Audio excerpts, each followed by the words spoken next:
LKS Gold House in 100வது ஆண்டு கொண்டாட்டத்தை முன்னிட்டு அனைத்து நகைகளுக்கும் சேதாரத்தில் பிளாட் 50% தள்ளுபடி. அதாவது கம்மி இல்லங்க, இப்போ ரொம்ப கம்மி. LKS Gold House, டி நகர் மற்றும் தாம்பரம். ஒரு வழியா எஸ்ஐஆர் ப்ராசஸ் முடிஞ்சு தமிழ்நாட்டில் டிராஃப்ட் ஓட்டர் லிஸ்ட், அதாவது வரைவு வாக்காளர் பட்டியல் வந்து கடந்த டிசம்பர் 10ஆம் தேதி வெளியாயிருச்சு. இப்போ இந்த டிராஃப்ட் ஓட்டர் லிஸ்ட்டுக்கு முன்னாடி தமிழ்நாட்டில் மொத்த வாக்காளர்கள் பார்த்தீங்கன்னா 6,41 லட்சம் பேர் இருந்திருக்காங்க. இப்போ இந்த டிராஃப்ட் ஓட்டர் லிஸ்ட் வந்ததுலேருந்து இப்போ தமிழ்நாட்டோட மொத்த வாக்காளர்கள் பார்த்தீங்கன்னா 5,44 லட்சம், அதாவது கிட்டத்தட்ட 97 லட்சம் வாக்காளர்கள் வந்து ரிமூவ் செய்யப்பட்டிருக்காங்க. இதில் பார்த்தீங்கன்னா 815 பேர் அந்த எனுமரேஷன் ஃபார்ம் வந்து ஃபில் பண்ணி தரேன்னு சொல்லி ரிமூவ் பண்ணியிருக்காங்க. அதில் 26 லட்சம் பேர் இறந்து போயிட்டாங்கன்னா, 66 லட்சம் பேர் இடம் மாறி போயிட்டாங்க. 3 கோடி பேருக்கு வந்து 2 ஓட்டு இருக்குன்னு சொல்லி ரிமூவ் பண்ணிட்டாங்க. இப்படி ரிமூவ் பண்ணதுல மொத்தமாக 97 லட்சம் பேர் வந்து ரிமூவ் பண்ணியிருக்காங்க. இப்போ 5,44 லட்சம் பேர் தான் தமிழ்நாட்டு வாக்காளர்கள். இப்போ இந்த டிராஃப்ட் ஓட்டர் லிஸ்ட் வந்து ஃபைனல் கிடையாது.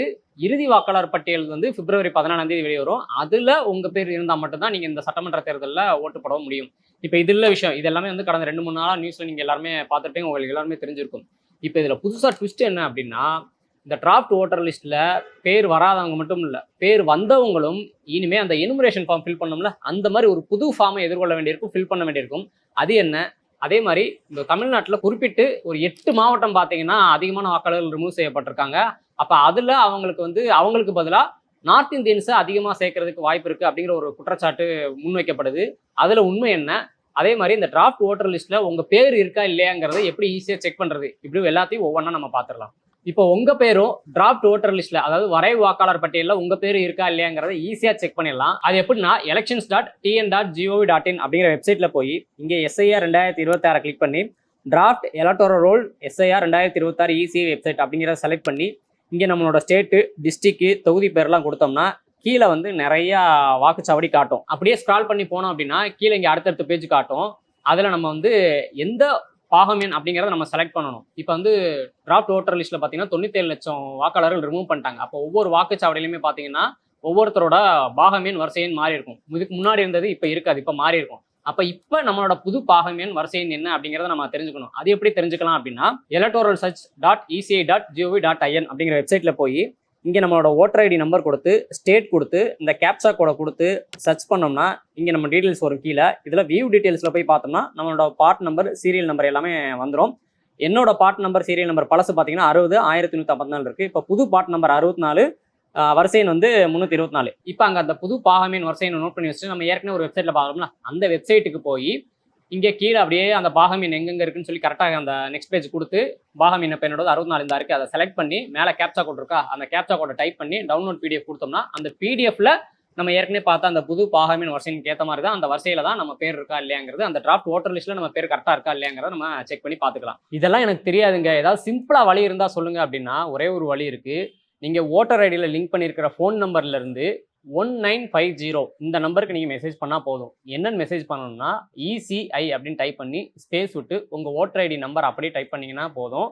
கொஞ்ச நேரத்தில் உங்களுக்கு ஒரு மெசேஜ் வரும். என்னென்னா, உங்களோட டிராஃப்ட் ஓட்டர் லிஸ்ட்டில் உங்களோட பேர் இருந்தால் உங்களோட பேரோட உங்கள் புது பாகம் என்னென்ன, வரிசையின் என்ன, தொகுதி பேர் என்ன, மாவட்டம் பேர் என்ன, இப்படி எல்லா டீட்டெயில்ஸும் வந்துடும். ஸோ அதை பார்த்தே நம்ம பேர் இருக்கா இல்லையா, நம்ம புது பாகமீன் வரிசையின் என்ன அப்படிங்கிறது ஈஸியாக தெரிஞ்சுக்கலாம். ஒருவேளை இந்த டிராஃப்ட் ஓட்டர் லிஸ்ட்டில் பேர் வரல அப்படின்னா கண்டிப்பாக அவங்க பேர் வந்து எதனால் விடுபட்டிருக்கு அப்படிங்கிறத பக்கத்தில் இருக்கிற ஒரு ஆப்ஷனை செலக்ட் பண்ணி நம்ம தெரிஞ்சுக்கலாம். என்னன்னா, elections.tn.gov.in அப்படிங்கிற வெப்சைட்டில் போய் இங்கே AST எலக்டர்ஸை செலக்ட் பண்ணி இங்கே பார்த்தீங்கன்னா நம்ம AST மூலமாகவும் நம்மளோட பேரை செக் பண்ணி பார்க்கலாம். இல்லை நம்மளோட ஓட்டர் ஐடி நம்பர் போட்டும் நம்ம பேர் ஏன் விடுபட்டிருக்கு அப்படிங்கிறத செக் பண்ணி பார்க்கலாம். இப்போ இங்கே இந்த AST ஆப்ஷன் மூலமாக நம்ம செக் பண்ணி பார்க்கலாம். அந்த ஆப்ஷனில் போய் நம்மளோட ஸ்டேட்டு, டிஸ்ட்ரிக்ட், தொகுதி பேர், நம்ம ஏற்கனவே அந்த இன்னொரு வெப்சைட்ல பார்த்தோம்ல பாகமேன் வரிசையன், புது பாகமேன் வரிசையன், அந்த புது பாகமேன் வரிசையன் இங்கே கொடுத்து வியூ கொடுத்தா போதும். நம்மளோட டீட்டெயில்ஸ் PDF வந்து ஓப்பன் ஆயிரும். அதில் நம்ம பேர் எங்கே இருக்குன்னு செர்ச் பண்ணி பார்த்து எதனால் பேர் விடுபட்டிருக்கு அப்படிங்கிறது இங்கே ரைட் சைடில் போட்டிருப்பாங்க. நிரந்தரமாக குடிபெயர்ந்தவர்கள் அப்படின்னு சொல்லி ஏதோ ஒரு ரீசன் போட்டிருப்பாங்க.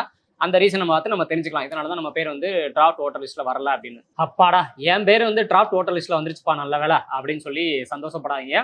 உங்கள் பேர் டிராஃப்ட் ஓட்டர் லிஸ்ட்டில் வந்திருந்தாலுமே ஃபைனல் ஓட்டர் லிஸ்ட்டில் பிப்ரவரி 17 வெளியாக போகிற ஃபைனல் ஓட்டர் லிஸ்ட்டில் உங்கள் பேர் ரிமூவ் ஆகிறதுக்கு நிறையவே வாய்ப்பு இருக்குது. அப்படி ஃபைனல் ஓட்டர் லிஸ்ட்டில் உங்கள் பேர் ரிமூவ் ஆகாமல் இருக்கிறதுக்கு இந்த டிராஃப்ட் ஓட்டர் லிஸ்ட்டில் பேர் வந்தவங்களும் சரி, பேர் வராதவங்களும் சரி, இன்னும் ஒரு விஷயத்த கண்டிப்பான முறையில் பண்ணி ஆகணும். ஏன்னா இப்போ இந்த எனுமரேஷன் ஃபார்ம் ஃபில் பண்ணி கொடுத்தவங்க பேர் மட்டும்தான் டிராஃப்ட் ஓட்டர் லிஸ்ட்டில் வந்திருக்கே தவிர, நாம ஏற்கனவே அந்த எனுமரேஷன் ஃபார்ம்ல ஃபில் பண்ணி கொடுத்தோம்ல 2002 2005 லிஸ்ட்ல உங்க பேர்ல அப்பா அம்மா தாத்தா பாட்டி பேர்லாம் இருக்கு அப்படின்னு சொல்லி. ஸோ அந்த எனுமரேஷன் ஃபார்மையும் அந்த 2002 2005 லிஸ்ட்டையும் எலெக்ஷன் கமிஷன் வந்து இன்னும் கிராஸ் செக் பண்ணி பார்க்கல.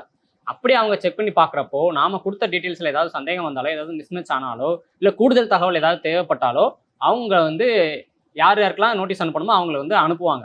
அதே மாதிரி எனுமரேஷன் ஃபார்ம் ஃபில் பண்ணி கொடுக்குறப்போ அந்த கீழே உள்ள 2 பாக்ஸில் 2002 2005 லிஸ்ட்டில் நம்ம அப்பா அம்மா தாத்தா பாட்டி பேர் இல்லைன்னா கீழே உள்ள 2 பாக்ஸ் ஃபில் பண்ணாமல் விட்டுருப்போம்ல, அப்படி ஃபில் பண்ணாமல் விட்டவங்களுக்கும் எலெக்ஷன் கமிஷன் வந்து ஒரு நோட்டீஸ் அனுப்புவாங்க. அவங்க பேர் வந்து டிராஃப்ட் ஓட்டர் லிஸ்ட்டில் வந்திருந்தாலும். அப்படி அந்த நோட்டீஸில் என்ன இருக்கும் அப்படின்னா, ஆதார் கார்டு உட்பட ஒரு 12 டாக்குமெண்ட்ஸ் இருக்கும். அதில் வந்து ஆதார் கார்டோட சேர்த்து சில டாக்குமெண்ட்ஸ் நம்ம கொடுக்க வேண்டியிருக்கும்.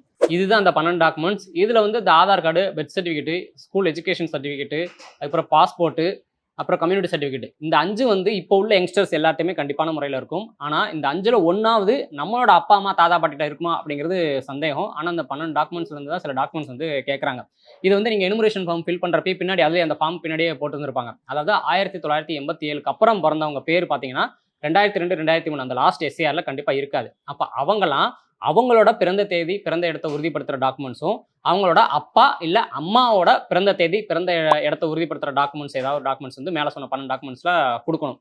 அதுவே 2004க்கு அப்புறம் பிறந்திருக்காங்க அப்படின்னா அவங்க வந்து அவங்களோட பிறந்த தேதி பிறந்த இடத்த உறுதிப்படுத்துகிற டாக்குமெண்ட்ஸ் கொடுக்கறது மட்டும் இல்லாமல் அவங்களோட அப்பா அம்மா 2 பேரோட பிறந்த தேதி பிறந்த இடத்த உறுதிப்படுத்துகிற டாக்குமெண்ட்ஸும் மேலே சொன்ன டாக்குமெண்ட்ஸில் சில டாக்குமெண்ட்ஸ் வந்து கொடுக்கணும். பட் அந்த நோட்டீஸ்னு ஒன்று சொன்னோம்ல, அந்த நோட்டீஸ் வந்து வழக்கம் போல் அந்த எனுமரேஷன் ஃபார்ம் பிஎல்ஓ கொண்டு வந்த மாதிரி அந்த நோட்டீஸையும் பிஎல்ஓ தான் கொண்டு வருவாங்களா, இல்லை நம்ம வீட்டு அட்ரஸ்க்கே போஸ்ட் பண்ணிடுவாங்களா, அதை நம்ம எப்படி ஃபில் பண்ணுறதுக்கு ஏதாவது டவுட்ஸ் சொன்னால் யாரை போய் கேட்குறது, ஃபில் பண்ணுறதுக்கு எத்தனை நாள் அவகாசம் கொடுப்பாங்க, ஃபில் பண்ணிவிட்டு யார்கிட்ட போய் கொடுக்கறது, இப்படி எல்லா ப்ராசஸையும் எலெக்ஷன் கமிஷன் போக சொல்லுவாங்க. அப்படி அந்த நோட்டீஸ் யார் யாருக்கெல்லாம் வந்திருக்கோ அவங்களாம் வந்து கரெக்டாக ஃபில் பண்ணி அவங்க கேட்குற டாக்குமெண்ட்ஸ்லாம் கரெக்டாக கொடுத்து சப்மிட் பண்ணிட்டாங்க அப்படின்னா அவங்க பேர் வந்து பிப்ரவரி 17 வர்ற இறுதி வாக்காளர் பட்டியலில் பேர் வந்துடும். அதே மாதிரி டிராஃப்ட் ஓட்டர் லிஸ்ட்டில் வந்து அவங்க பேரில் அவங்க கொடுத்த டீட்டெயில்ஸும் எந்த சந்தேகமும் இல்லை. அதாவது யார் யாருக்கெல்லாம் அந்த நோட்டீஸ் வரலையோ அவங்க பேரும் ஆட்டோமேட்டிக்காக பிப்ரவரி 17 இறுதி வாக்காளர் பட்டியலில் வந்துடும். அவங்களுக்கு எந்த பிரச்சனையும் இல்லை. இப்போ இதுக்கிடையில் இந்த டிசம்பர் 19 டு ஜனவரி 18 வரைக்கும் இதில் ஏதாவது அப்ஜெக்ஷன் இருந்தால் நம்ம தெரிவிக்கலாம். அதே மாதிரி இந்த டிராஃப்ட் ஓட்டர் லிஸ்ட்டில் பேர் வராதவங்க இந்த டிசம்பர் 19 டு ஜனவரி 18 ஃபார்ம் வந்து புதுசாக ஃபில் பண்ணி, அது ஃபார்ம் 6 வந்து புதுசாக ஃபில் பண்ணி நம்ம அப்ளை பண்ணிக்கலாம். இல்லைனா நம்ம பிஎல்ஓட்டே ஃபார்ம் 6 வாங்கி ஃபில் பண்ணி அவங்கள்ட்டே கொடுக்கலாம். அதே மாதிரி இந்த ஓட்டர் ஐடியில் வந்து ஏதாவது கரெக்ஷன்ஸ் இருந்தால் கூட ஃபார்ம் 8 ஃபில் பண்ணி நம்ம கொடுத்துக்கலாம். அப்புறம் முக்கியமாக 1/1/2026 தேதி கணக்குப்படி 18 வயசு முடிஞ்சிருப்பாங்கல்ல, முதல் முறை வாக்காளர்களாக ரெடியாக இருப்பாங்கல்ல, அவங்க இந்த எலெக்ஷன்லேயே ஓட்டு போடணும்னு நினச்சாங்க அப்படின்னா இந்த டிசம்பர் 19 டு ஜனவரி 18க்குள்ளே ஃபார்ம் 6 ஃபில் பண்ணி கொடுத்துட்டாங்கன்னா ஓட்டர் ஐடி இப்போ பிப்ரவரி 17 இறுதி வாக்காளர் பட்டியல் அவங்க பேர் வர்றதுக்கு நிறைய வாய்ப்பு இருக்குது. அதுபோக வாக்காளர் பட்டியலில் பேரை சேர்க்கறதுக்காகவே டிசம்பர் 27, 28, ஜனவரி 3, 4 இந்த 4 நாட்களில் வந்து தமிழ்நாடு ஃபுல்லாக 75,000 வாக்குச்சாவடிகளில் ஒரு கேம்ப் நடத்துகிறாங்க. அதில் போய் நம்ம புதுசாக பேர் சேர்த்துக்கலாம். இல்லை ஓட்டர் ஐடியில் ஏதாவது கரெக்ஷன்ஸ் இருந்தால் கூட அப்ளை பண்ணிக்கலாம். இந்த டிராஃப்ட் ஓட்டர் லிஸ்ட் வெளியானதுலேருந்து இது வரைக்கும் 92,000 பேர் வந்து புதுசாக பேர் சேர்க்கறதுக்கு அப்ளை பண்ணியிருக்காங்களாம். அதே மாதிரி பிப்ரவரி 17 இறுதி வாக்காளர் பட்டியல் வெளியானதுக்கப்புறம் அந்த பட்டியலையும் பேர் இல்லாதவங்க இல்லை அதுக்கப்புறமா இனிமேல் நான் புதுசாக அப்ளை பண்ணேன் அப்படின்னு சொல்கிறவங்க கூட ஃபார்ம் 6 ஃபில் பண்ணி அதுக்கப்புறம் நம்ம அப்ளை பண்ணிக்கலாம். ஆனால் இந்த 2026 எலெக்ஷனில் அவங்க ஓட்டு போட முடியாது. சரி, பிப்ரவரி 17 இறுதி வாக்காளர் பட்டியலில் பேர் இல்லாதவங்க புதுசாக அப்ளை பண்ணுறப்போ அவங்கள்ட்டையும் நீங்கள் மேலே சொன்ன மாதிரி அந்த 12 டாக்குமெண்ட்ஸில் சில டாக்குமெண்ட்ஸ்லாம் கேட்பாங்களா, அவங்க அப்பா அம்மாவோட டாக்குமெண்ட்ஸ்லாம் கேட்பாங்களா அப்படின்னு கேட்டால் கிடையாது. ஏன்னா பிப்ரவரி 17 இறுதி வாக்காளர் பட்டியலில் எப்படியும் அவங்களோட பேர் இல்லைனாலும் அவங்களோட அப்பா அம்மா பேர் இல்லை தாத்தா பாட்டி பேர் யாராவது ஒருத்தர் பேர் கண்டிப்பான முறையில் இருக்கும். அப்போ அதை கணக்கில் எடுத்துக்கிட்டு அப்ளை பண்ணுறவங்களோட டாக்குமெண்ட்ஸ் மட்டும்தான் கேட்பாங்களே தவிர அவங்க அப்பா அம்மாவோட டாக்குமெண்ட்ஸ் வந்து கேட்க மாட்டாங்க. பட் பிப்ரவரி 17 இறுதி வாக்காளர் பட்டியலில் அவங்க அப்பா அம்மா பேரும் இல்லை அப்படின்னா மட்டும்தான் நான் மேலே சொன்ன 12 டாக்குமெண்ட்ஸில் அவங்க ஏதாவது சில டாக்குமெண்ட்ஸை கொடுத்து நிரூபிக்கணும். ஸோ இப்படி பார்த்தோம்னா இனி எஸ்ஐஆர் ப்ராசஸ் வந்து தமிழ்நாட்டில் இப்படியே தொடர்ந்துக்கிட்டே தான் இருக்கும். இப்போ இந்த எஸ்ஐஆர் ப்ராசஸ் பார்த்தீங்கன்னா தமிழ்நாடு மட்டும் இல்லை, குஜராத், கேரளா, ராஜஸ்தான் உட்பட 12 மாநிலங்களில் நடந்து முடிஞ்சிருக்கு. இப்போ இதில் தமிழ்நாட்டில் மட்டும் 97 லட்சம், மொத்த மாநிலங்களும் சேர்த்து 12 மாநிலங்களும் சேர்த்து எவ்வளோன்னு தெரியுமா? 12 மாநிலங்களும் சேர்த்து கிட்டத்தட்ட 6 கோடி ஓட்டு வந்து ரிமூவ் ஆயிருக்கதா சொல்லப்பட்டிருக்கு. இதில் அதிகபட்சமாக உத்தரப்பிரதேசில் பார்த்தீங்கன்னா கிட்டத்தட்ட 3 கோடி ஓட்டு, அதாவது 2,93 லட்சம் ஓட்டு வந்து ரிமூவ் ஆயிருக்கான். சரி, மற்ற ஸ்டேட்டில் தான் அப்படின்னு பார்த்தா நம்ம தமிழ்நாட்டில் குறிப்பாக ஒரு 8 மாவட்டத்தில் பார்த்தீங்கன்னா அதிகபட்சமாக ஓட்டு வந்து ரிமூவ் ஆயிருக்கு. அதுதான் பெரிய சர்ச்சையை கிளப்பியிருக்கு.